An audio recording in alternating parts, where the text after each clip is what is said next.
జ్యేష్ఠ మాస సోమవారం మాస శివరాత్రి అమావాస్య ఆరుద్ర నక్షత్రం ఒకే రోజున రావడంతో బోధన్ పట్టణంలోని ప్రసిద్ధ శైవ క్షేత్రం శ్రీ ఏకచక్రేశ్వర శివాలయం భక్తజన సందోహంతో కలకల్లాడింది.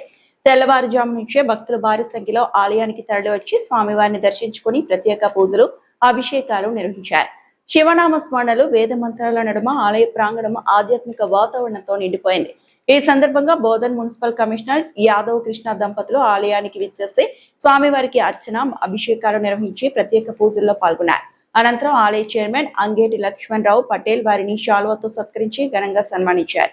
వేద పండితులు గణేష్ మహారాజ్, మహేష్ పాఠక్, శివ శర్మల ఆధ్వర్యంలో మంత్రోచ్చారణల మధ్య పూజా కార్యక్రమాలు కొనసాగాయి. భక్తులకు ఎలాంటి అసౌకర్యం కలగకుండా ఆలయ సిబ్బంది, అధికారులు, కమిటీ ప్రత్యేక ఏర్పాట్లు చేయగా భక్తులు స్వామివారిని ఆశీస్సులు పొందుతూ భక్తి శ్రద్ధలతో కార్యక్రమాల్లో పాల్గొన్నారు.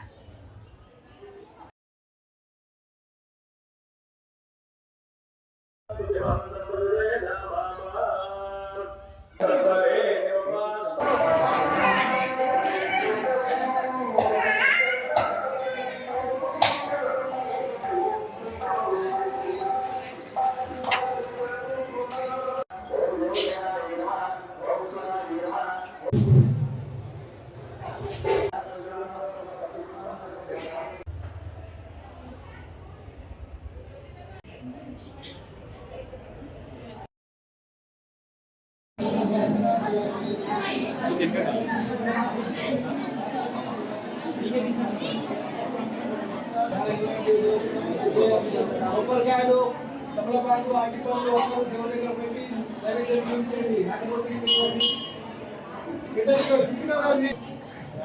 ఏం చేస్తున్నారు?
శుద్ధ స్ఫటిక సంకాశం, శుద్ధ విద్యాప్రదాయకం, శుద్ధం పూర్ణం చిదానందం సదాశివమహం భజే. బోధన పట్టణ ధార్మిక ఆస్తిక మహాశులందరికీ ఈరోజు విశేషంగా సోమవతి అమావాస్య మరియు స్వామివారి నక్షత్రమైనటువంటి ఆరుద్ర నక్షత్రము మరియు సోమవారం ఇవి మూడు కూడా విశేషమైనటువంటి సందర్భాలు.